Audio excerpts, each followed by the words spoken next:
Dema. So before we start our topic, let's have our energizer first. So our energizer is about to message or late. So group 1, group 2, group 3, and then I will provide papers for you to answer. And kamu kasi yung prepare ha. And then kung kita yung best of the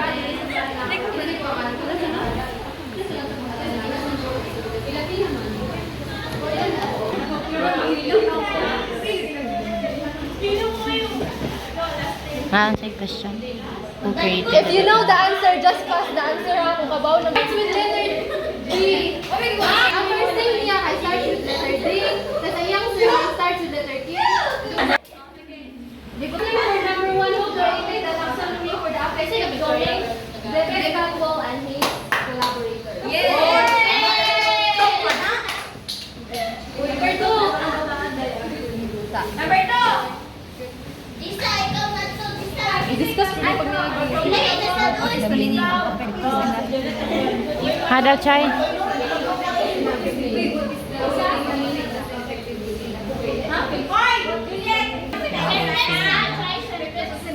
One word ra. One word.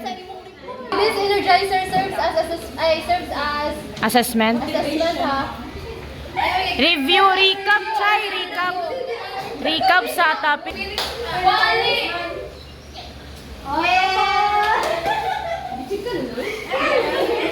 Next question number 3. Maname. Receiving oy. Question number 4.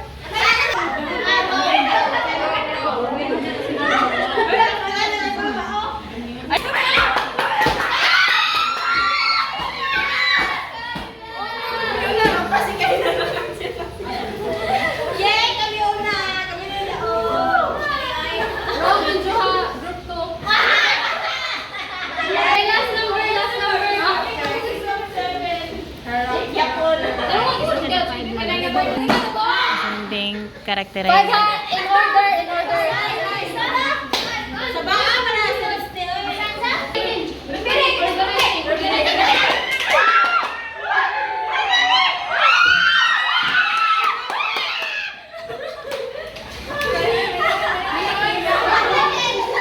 Based on our energizer, what is our topic for today?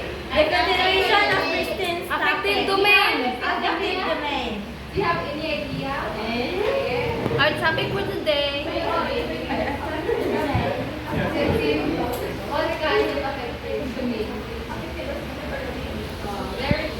Yay, Mian! So our topic for today is affective domain of the taxonomy of the educational objectives. And I forgot to write the learning outcomes, so I'll just read the learning outcomes. So at the end of the lesson, I will be able to explain and identify the different levels of the affective domain taxonomy, which is the receiving, the responding, the evaluating, the organizing, and the characterizing. Second is demonstrate appreciation of the importance of the affective domain in shaping learners' attitudes, values, and behaviors in the teaching learning process. And last, show willingness to integrate affective domain objectives in the lesson curriculum and classroom activities to promote positive attitudes and values among students. So, affective domain. The affective domain from the Latin affectus meaning feelings include a host of constructs such as attitudes, values, beliefs, opinions, interests, and motivations. So the word affectus comes from the Latin word feelings. And it was already discussed by Christine last week. And we have the level of taxonomy of objectives. Can you please read everyone? David Caldwell, 1972, proposed a 5-level taxonomy of objectives: receiving, responding, valuing, organizing, and characterizing.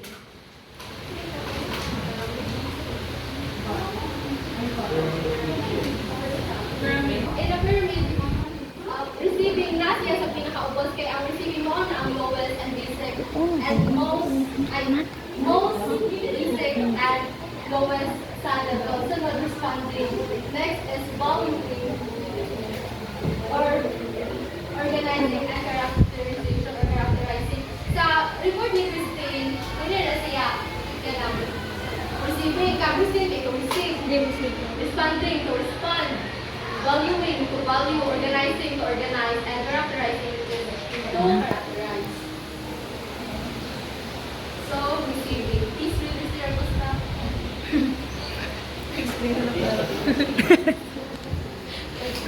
Receiving. The learner demonstrates an awareness in an activity that is happening such that he or she gives attention to that activity.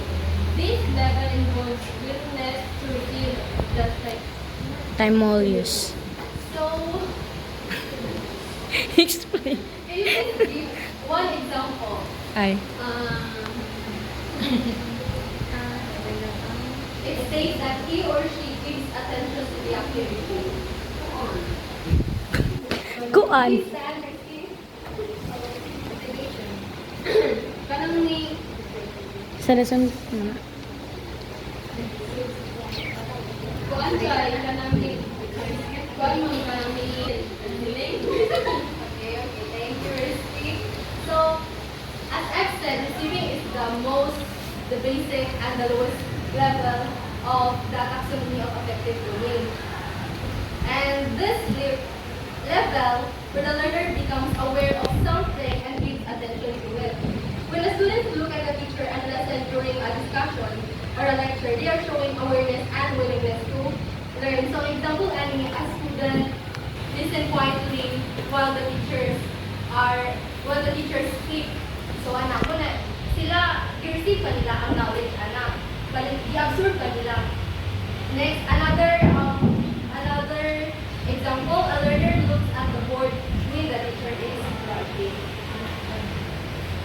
Next is responding. Mariel, please read Mariel.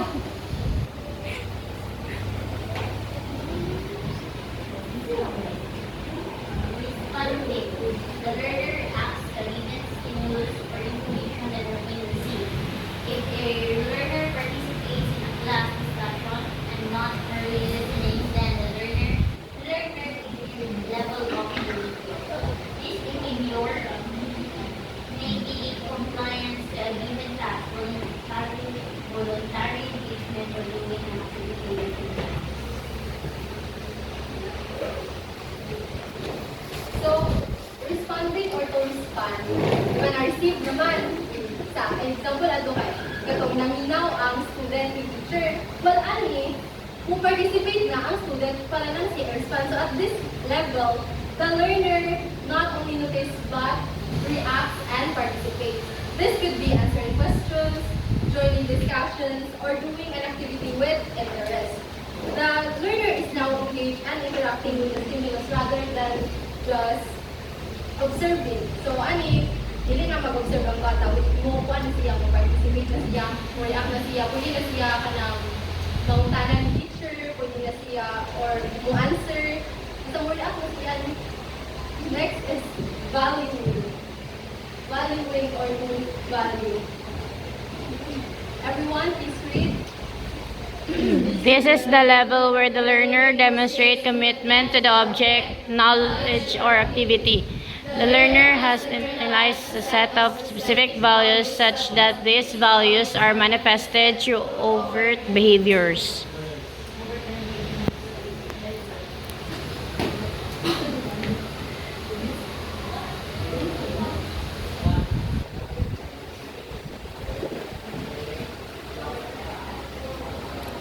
So, valuing is acceptance and commitment. So, in this level, the learner begins to show that they care about certain ideas or behavior.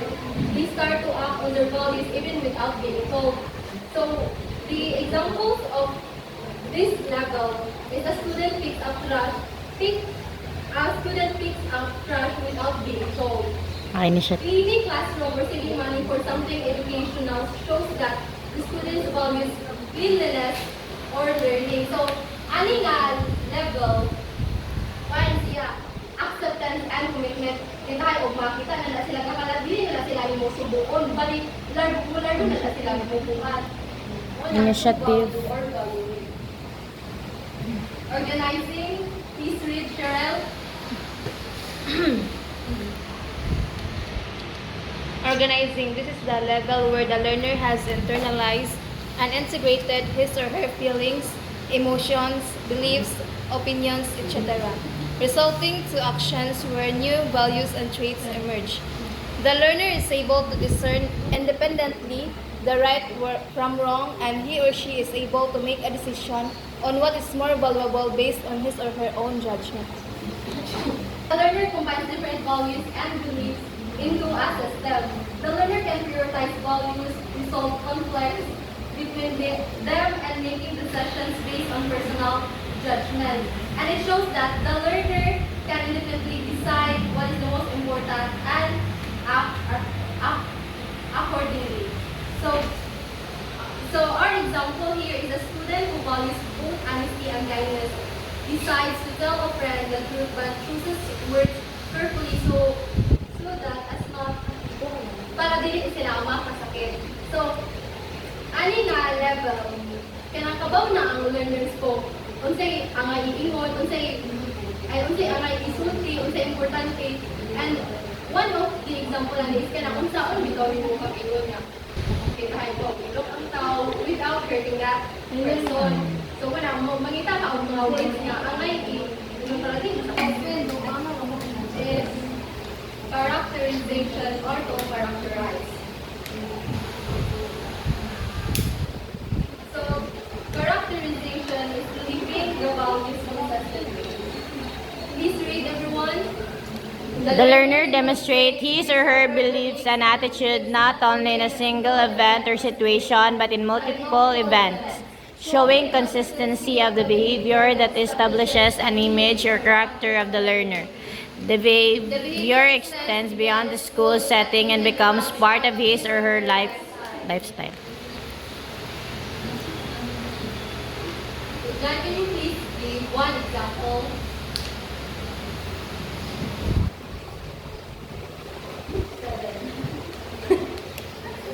The learner is demonstrating to her beliefs and attitude.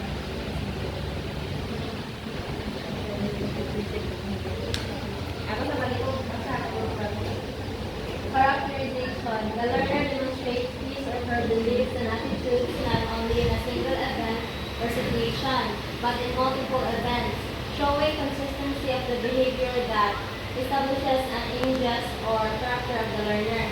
The behavior extends beyond the school setting and becomes part of his or her lifestyle. Example. Example sa characterization. In my perspective, ay ka na behavior na di pakita or di show sa student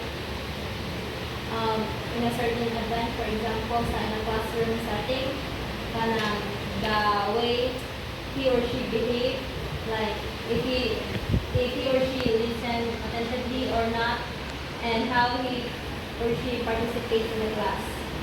Thank you, Miss.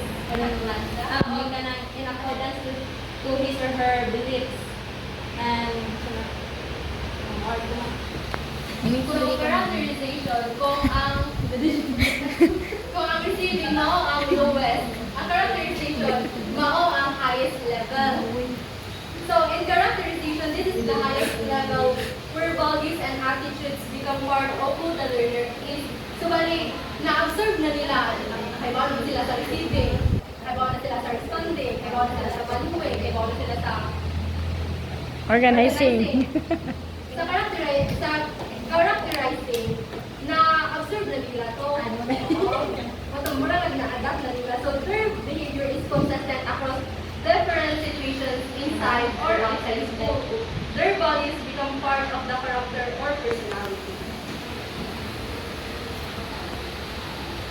So, ang example ay kay a student who regularly practices honesty both in school and outside. So, in short, the affective domain moves from simple awareness mo to receiving, responding, and then ang value way, receiving or participating, responding to caring, ang kaka-caring o valuing, and finally, to making decisions based on values, which is motto organizing, and finally, to becoming a person who consistently live those values, which is motto characterizing. Or